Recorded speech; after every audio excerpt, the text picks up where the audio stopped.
বিসমিল্লাহির রহমানির রহিম। আসসালামু আলাইকুম।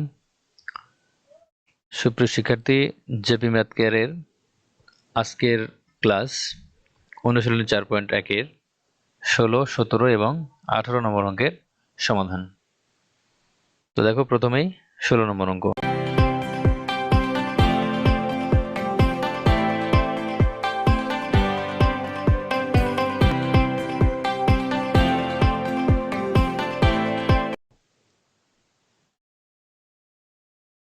যদি a to the power x equal to b, b to the power y equal to c এবং c to the power z equal to a হয়, তবে দেখাও যে x y z equal to 1। তো দেখো, এখান থেকে আমরা যে কোনো একটা ধরে নিব, অর্থাৎ a to the power x equal to b অথবা b to the power y equal to c অথবা c to the power z equal to a, আমরা যে কোনো একটা ধরে নেব। ধরলাম, দেখো এখানে আমরা লিখে নিলাম, দেওয়া আছে a to the power x equal to b, b to the power y equal to c এবং c to the power z equal to a।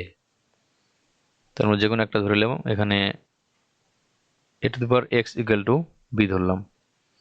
তো এখন এখানে দেখো a to the power x equal to b, তাহলে এখানে a এর মান এখানে কিন্তু আছে। দেখো, a এর মান হচ্ছে c to the power z, তো আমরা a এর পরিবর্তে আমরা c to the power z বসাবো। তাহলে এখানে দেখো, এখানে হবে বা c to the power z whole to the power x equal to b, অর্থাৎ a এর মান হচ্ছে c to the power z আর এই পাওয়ার x, এখানে পাওয়ার x ইকুয়াল টু b।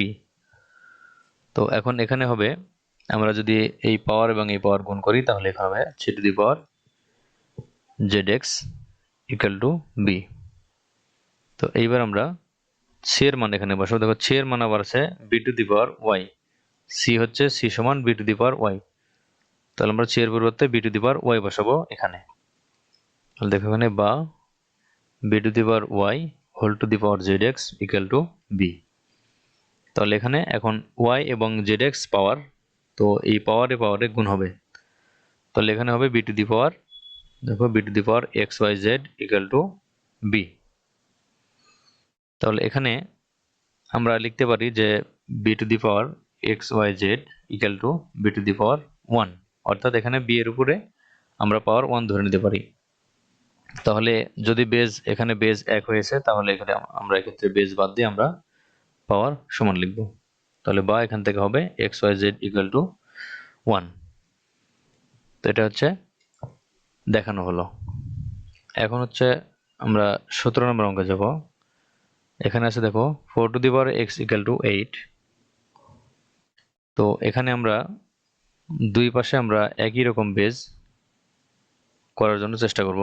যেমন এখানে আমরা 4 যদি আমরা ভাঙি তাহলে এখানে 2 পাবো, 2 স্কয়ার, আর 8 ভাঙলে হবে 2 এর উপর কিউব। তো এখানে দেখো দেখো বা এখানে 2 square whole to the power x equal to 2 cube, অর্থাৎ 4 হচ্ছে 2 স্কয়ার আর এর উপর x আছে, এটা x ইকুয়াল টু এখানে 8 হচ্ছে 2 কিউব।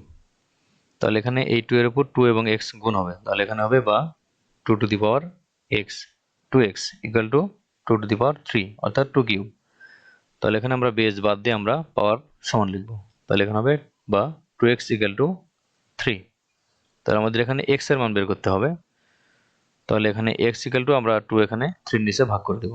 তাহলে বা x ইকুয়াল টু 3/2। তাহলে এটাই অ্যান্সার। তো এখন 18 নম্বর অঙ্ক দেখো, 2 to the power 2x plus 1 equal to 128। তো আমরা এখান থেকে যেহেতু 2 বেজ আছে, আমরা এখান থেকে 2 বেজ নিয়ে আসার চেষ্টা করব। তো সেক্ষেত্রে আমরা এখানে দেখো 2 to the power 2x plus 1 equal to 2 to the power 7, অর্থাৎ আমরা যদি 2 কে 7 বার গুণ করি, 2 into 2 into 2 এভাবে যদি 7 বার গুণ করি তাহলে এটা হবে 128।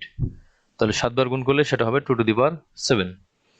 তাহলে এখানে দেখো বেজ এবং বেজ একই, তাহলে আমরা এই পাওয়ার সমান এই পাওয়ার লিখব, অর্থাৎ এখানে লিখব 2x plus 1 equal to 7।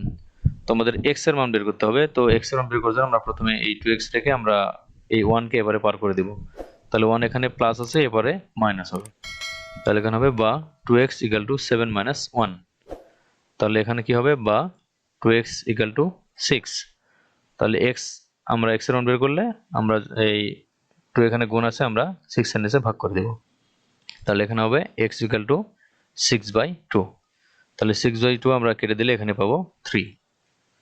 তাহলে এখানে x এর মান হলো 3। এটাই অ্যান্সার। তো আজকে এ পর্যন্তই, সবাইকে ধন্যবাদ।